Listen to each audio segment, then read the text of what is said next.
प्रिय भाई बहन और गांव में से आए मेहमानों का मैं सोलंकी शीतलबा आप सभी का हार्दिक अभिवादन करती हूँ। आज का मेरा विषय है भारत एक सांस्कृतिक देश।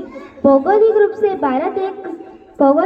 भारत एक एशिया के महाद्वीप के दक्षिण में स्थित है। भारत एक लोकतांत्रिक देश है जहां जनसंख्या के लिहाज पर पहले स्थान पर है। भारत में मुख्य हिंदी भाषा बोली जाती है, परंतु लगभग 22 भाषा के राष्ट्रीय रूप से मान्यता दी गई है। भारत के लोग स्वभाव से ईमानदार और भरोसेमंद होते हैं। परंपरा के लोग बिना किसी एक भेदभाव के साथ रहते हैं। यह बहुत सुंदर प्राकृतिक दृश्य, इतिहास, स्मारक, इतिहास आदि के लिए भारत बहुत प्रसिद्ध है। भारत में प्रसिद्ध मंदिर, स्थल, स्मारक, इतिहास आदि के लिए बहुत प्रसिद्ध है, जो विश्व को अपने ओर आकर्षित करता है। भारत का राष्ट्रीय गान जन गण मन और राष्ट्रीय गीत वंदे मातरम और राष्ट्रीय रमत हॉकी अस्तु जय। अष्टकक्षाय पठामि मम शालानां श्री वेदवाणी प्राथमिक शाला। अस्माकं देशः भारत अस्माकं देशः अस्माकं देशोऽति विशालः अस्ति। अस्य भूमिः विविधरत्नानां जननी अस्ति। अस्य तरशादिशि हिमालये वर्तन्ते। सागरः अस्य पादप्रक्षालनं करोति। अस्य भूमिः सस्यश्यामला अस्ति। अस्माकं देशे अनेकाः प्रदेशाः सन्ति। अस्माकं देशे अनेकाः भाषाः सन्ति। अस्मिन् देशे विभिन्न धर्मावलम्बिनः अस्ति। अस्माकं देशे विविधाः संस्कृतयः सन्ति। वयं मातुः औरसः पुत्राः एवं निवसति। भारत प्रभुत्वम् अन्नं भवति। भारते अनेकानि ऐतिहासिकस्थलानि सन्ति। भारतभूमिः अस्माकं माता अस्ति। अस्याः रक्षितुं वयं सदैव तत्पराः स्मः। वयं सदैव तत्पराः। भारते गंगा, यमुना, गोदावरी, सरस्वती नद्यः प्रवहन्ति। विशालं भूमखण्डलं व्याप्य द्वीपस्य राष्ट्रः सजातः अस्तु। जय हिंद, जय भारत। પ્રાથમિક શાળા છે। આજે હું જે વક્તવ્ય બોલું તે તમે ધ્યાનથી સાંભળજો। પ્રાર્થનાનું મહત્વ। શરીરને તંદુરસ્ત રાખવા માટે સારા ખોરાક અને વ્યાયામની જરૂર પડે છે। તે પ્રમાણે મનને તંદુરસ્ત રાખવા માટે શ્વાસ અને પ્રાર્થના કરવાની જરૂર પડે છે। પ્રાર્થના આત્માનો ખોરાક છે કે આપણે શ્વાસ અને પ્રાર્થના કરવી જોઈએ। આપણે રાષ્ટ્રપિતા ગાંધીજી શ્વાસ અને પ્રાર્થના કરતા હતા। તેમણે કહ્યું મારી કરેલી પ્રાર્થના ઈશ્વરે સાંભળી ન હોય તેવું કદી બની નથી। નરસિંહ મહેતા, મીરાબાઈ જેવા ભક્તોની પ્રાર્થના ઈશ્વરે સાંભળી છે।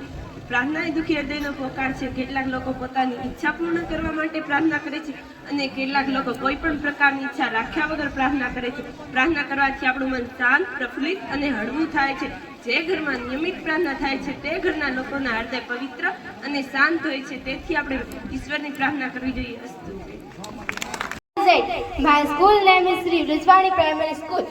Republic Day is celebration on 26th January, constituted in India. In the year 1950, the Constitution was formed. India turned into a secular and democratic-based nation on this day. On this day, all the workplace and establishments stay closed as this day is a national occasion. Students effectively partake in debates, painting competitions, singing, dancing and so on. Thank you. Jai Hind, Jai Bharat. અભ્યાસ કરું છું। મારી શાળાનું નામ શ્રી વેદવાણી પ્રાથમિક શાળા છે। હું આજે વિવિધતામાં એકતા વિશે થોડું બોલું તો તમે ધ્યાનથી સાંભળજો। વિવિધતામાં એકતા ભારતીય સંસ્કૃતિની વિશ્વની પ્રાચીનતમ સંસ્કૃતિમાંથી એક છે। આપણા દેશની પ્રજા પોશાક, ખોરાક, રહેઠાણ, ધર્મ, રીતિ રિવાજ, તહેવારો વગેરે અનેક બાબતોમાં ખિન્નતા ધરાવે છે, છતાં પણ દેશવાસીઓમાં ભાવનાત્મક જોવા મળે છે। વિવિધતામાં એકતા એ આપણી સંસ્કૃતિની આગવી વિશિષ્ટતા છે। જુદા જુદા ધર્મો, ભાષાઓ, જાતિઓના લોકો પોતાના રાષ્ટ્ર માટે પ્રેમ સન્માન કરે છે અને દેશ માટે त्यागनी भावना तथा तदात्म्यनी लागणीओने एक समान अनुभवता तेने राष्ट्रीय एकता कहे छे। राष्ट्रीय एकता ए राष्ट्रोने आर्थिक, सामाजिक, औद्योगिक वगैरह क्षेत्रों में विकास थाय छे। विविधता वच्चे पण लोको शांति, सलामती ने समृद्धि प्राप्त करे छे। તેથી ડોક્ટર રાધાકૃષ્ણએ કહ્યું છે કે જો દેશ માટે જીવિત રહેવું હોય તો આવશ્યક સલામતી લેવી પડશે। વિવિધતામાં એકતા એ આપણી વિશેષતા છે। અસ્તુ। જય હિન્દ, જય ભારત। મારી શાળાનું નામ શ્રી રજવાણી પ્રાથમિક શાળા છે। આજે હું તમને જે વક્તવ્ય કહું તે તમે ધ્યાનથી સાંભળજો। સ્વચ્છતા તે પ્રભુતા। સ્વચ્છતા કોને ના ગમે? આપણું શરીર સ્વચ્છ હોય, આપણા કપડાં સ્વચ્છ હોય, આપણું ઘર આંગણું સ્વચ્છ હોય, આપણા રસ્તા સ્વચ્છ હોય, આપણા રસ્તા સ્વચ્છ હોય તો બધા લોકોમાં આનંદ વધી જાય છે. આપણામાં ઘણી બધી કુટેવો છે. જ્યાં ત્યાં ગંદકી કરીએ છીએ, જ્યાં ત્યાં કચરો નાખીએ છીએ, ત્યાં ત્યાં થૂકીએ છીએ. કચરા પેટી હોય પરંતુ તેમાં કચરો નાખવાની તસવીરો લેતા નથી. પરિણામે માખી મચ્છરોનું ઉત્પાદન થાય છે અને આપણે રોગોનો ભોગ બનીએ છીએ. આપણે આપણી કુટેવો સુધારવી જોઈએ. આપણે આપણા શરીરને સ્વચ્છ રાખવું જોઈએ. આપણે આપણા ઘર આંગણાની સફાઈ રાખવી જોઈએ. આપણે આપણી શાળાની સફાઈ રાખવી જોઈએ અને સફાઈના અવારનવાર કાર્યક્રમ રાખવા જોઈએ અને તેમાં ભાગ લેવો જોઈએ. સ્વચ્છતા રાખવાથી આપણે તન અને મનને તાજગી અનુભવે છે અને રોગચાળો ફેલાતો અટકાય છે. સ્વચ્છતા તે પ્રભુતા, સ્વચ્છતા તે સુંદરતા, સ્વચ્છતા તે પવિત્રતા.